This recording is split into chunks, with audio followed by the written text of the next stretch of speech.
ये जो हर्ष एक मिनट इन्होंने साफ झूठ बोला है। आपने ट्रेंड की बात की है, मैं भी एक ट्रेंड की बात करना चाहती हूं। मैं देख रही थी 11 मार्च 2024 आम आदमी पार्टी से पूछा गया था, कुछ उनके विधायक थे जिनसे पूछा गया था कि लगातार सुअर की जो है वो ब्लॉकेज क्यों है, लगातार सुअर ओवरफ्लो क्यों हो रहे हैं। क्योंकि जैसे ही पहली बारिश होती है यहाँ पर कई जगह जहां पे नाले ओवरफ्लो करना शुरू हो जाता है, तो बाकायदा आधिकारिक तौर पर प्रेस रिलीज करके उस वक्त क्या बोला गया, दुर्गेश पाठक का एक बयान मैं पढ़ रही हूं। वो कह रहे हैं कि दिल्ली जल बोर्ड ने जब सुअर को साफ करने की कोशिश की, यानी कि दिल्ली के नालों को साफ करने की कोशिश की, तो यह पता चला कि उसमें सीमेंट और रेत भर करके बोरियां डाली हुई थी। मतलब हर चीज जो दिल्ली में प्रॉब्लम होती है, तो वो भी साजिश थी। मतलब नाले ओवरफ्लो कर रहे हैं तो कोई बोरियां डाल रहा है, अगर यमुना गंदी है तो कोई उसमें जहर डाल रहा है, अगर ऑक्सीजन की कमी है तो कोई सरकार रोक ले रही है उसको। सारी साजिश दिल्ली के खिलाफ हो रही है, या फिर अपनी जो कोई कमी है उसका ठीकरा किसी और की ओर सर पे फोड़ने की कोशिश है। ना पद्मजा जी, पूरे देश में 20 राज्यों में सरकार बनाने के बाद अगर भारतीय जनता पार्टी साम दाम दंड भेद सब कुछ करने के बाद भी दिल्ली में कुछ नहीं कर पा रही है, तो ये किसी भी नीचता तक उतर सकते हैं। ये सारे देश को मालूम है। हमने जब जो हुआ विद फैक्ट सामने रखा। अगर सीमेंट की सफाई करें और उसके अंदर से अगर सीमेंट की बोरी निकले, बार-बार गाली दे रहे हैं, क्या कहना चाहिए? तो पद्मजा जी हमें आप बताइए, देखिए बार-बार गाली दे रहे हैं। आप अगर वहां कवरेज करने के लिए जाते का प्रयोग हो रहा है, आपको अगर उसके अंदर सीमेंट की बोरी मिलती है, अभद्रता हो रही है, तो आप क्या कहती उसको? आप बताइए, आप इसको रोक नहीं रही हैं। आप उसको ये कहती कि नहीं, इस तरह के शब्दों का प्रयोग करूं तो चिल्लाइएगा, या फिर ये कहती कि नहीं कोई बात नहीं, ऐसे तो हो जाता है, मत बोलो इस बारे में। नहीं, नीच शब्द का इस्तेमाल मत कीजिए।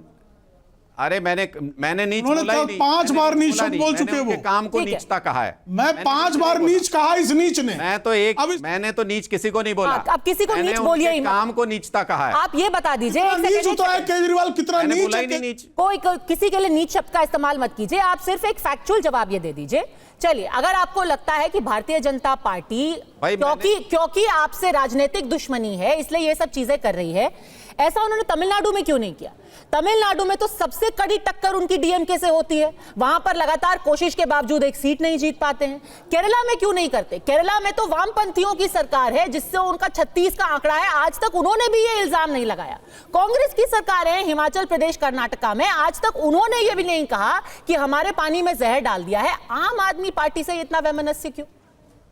या फिर सब आपको छोड़ के सब उनकी बी टीम है, बस दिल्ली में ही जहर मिलाया जा रहा है?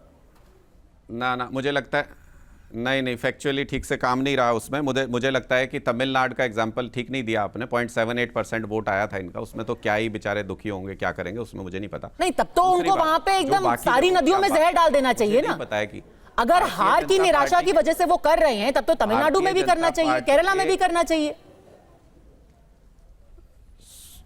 सुनिए ना, ये तो मोदी जी से पूछिए या अमित शाह जी। बंगाल में कर देना चाहिए, अहंकार को पंजाब में कर देना चाहिए, 5 नदियों का राज्य है। जब उनकी नाक के नीचे सुनिए ना, जब उनकी नाक के नीचे अमित शाह जी की और मोदी जी की दिल्ली के अंदर जब सत्ता नहीं ला पाती है भारतीय जनता पार्टी, उनके अहंकार को चोट लगती है। तो जब उनके अहंकार को चोट लगती है तो वो किसी भी स्तर तक जा सकते हैं राजनीति में। तो पंजाब में क्यों नहीं करते? पंजाब तो चलिए आप ही का राज्य है, पूरा इतिहास पंजाब तक में आपने इतना इल्जाम नहीं लगाया। ये विशेष बात क्यों होता है ऐसा? सुनिए ना पद्मजा जी, विशेष बात इसमें सुनिए, विशेष बात इसमें क्या है पद्मजा जी? इसमें विशेष बात नहीं, पंजाब में भी इन्होंने बहुत घटिया राजनीति की थी जब चुनाव हुआ था, खूब करते थे। इस बार जब हुआ तो आपने देखा था ना कि कैसे कांग्रेस के लोग चिट्ठी लिखते थे अमित शाह जी को पंजाब के अंदर, तुरंत अमित शाह जी हरकत में आते थे, बोलते हाँ कोई खालिस्तानी लिंक है, ये है वो है। ये सारी साजिशें, घटिया चीजें ये हर जगह करने की कोशिश करते हैं। हमारे साथ तो जरूर करते हैं, मुझे नहीं पता बाकियों के साथ क्या करते हैं। अच्छा। मैं तो सिर्फ ये कहना चाहता हूं, जब ये हमसे ये पूछते हैं कि यमुना जी की सफाई नहीं हुई, जो हमने खुद स्वीकार किया, तो ये क्यों नहीं बताते कि 2022 तक मोदी जी को सारे पक्के मकान बनाने थे, क्यों नहीं बनाए? ना स्वीकार किया, ना माफी मांगी। ये क्यों नहीं कहते किसानों की आय दोगुनी करनी थी 2022 तक मोदी जी ने, ना माफी मांगी, ना उन्होंने कहा कि आगे कराऊंगा। ये क्यों नहीं कहते बुलेट ट्रेन चलानी थी 2022 तक, ना माफी मांगी मोदी जी ने, ना बताया कब तक चलाएंगे। ये क्यों नहीं कहते कि 2022 तक इनको 15 लाख रुपए देने थे, 5 ट्रिलियन की इकोनॉमी करनी थी, 2 करोड़ रोजगार देने थे, माफी मांगे या ये बताएं कि आगे कब तक करेंगे? अपने वादों के ऊपर ना ये माफी मांगते, ना ये स्वीकार करते, ना ये बताते अगली डेडलाइन क्या है। हमने ईमानदारी के साथ स्वीकार किया, उसी का ढोल बजा रहे हैं। अरे जो मुद्दा हमने खुद स्वीकार कर लिया कि इस चुनाव के अंदर हम पूरा नहीं कर पाए, अगले में करेंगे, इनके पास कोई मुद्दा ही नहीं है, उसी का ढोल पीटे जा रहे हैं। वो तो हमने खुद बता दिया, तुम बताओ ना तुम्हारे पास क्या है।